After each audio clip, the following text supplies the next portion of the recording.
Liverpool is an international trading city. What we're seeing on the back of 2008 is much people up loud and proud about that, ready to export Liverpool internationally. So that last year, for example, Liverpool was the only city which exhibited at the Shanghai International Expo for 6 months, all the way from May through November of 2010. Our city, supported by the Chamber of Commerce here, had a terrific stand, an award-winning stand. The most popular stand in the whole expo was the Liverpool stand.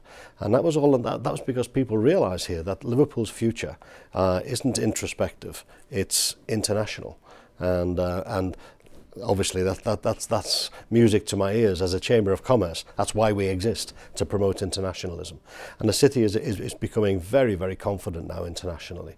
We've had long-standing connections with Cologne, which is a twin city, with New York, now with Shanghai. And you know, we are in the business of exporting what we have, whatever that might be. And it's this intangible confidence and joie de vivre that we'd like the rest of the world to believe originates here in our city.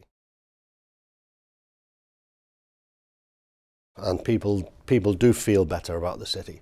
They feel better about the business community. They're more confident. They're taking people on for the future. It's interesting, even through these very difficult times we're living through right now, our manufacturing sector, our export sector continue to grow. As a Chamber of Commerce, we issue certificates of origin to exporters. This year we'll do in excess of 20,000 compared with 17,000 last year. We're on a very strong growth curve for exporting, particularly around manufacturing activity. So there is a confidence in the city that simply wasn't there to the same extent prior to 2008. But now, of course, it's less and less. As we get further away from 2008, it seems like yesterday, but in fact it's 3 years ago already.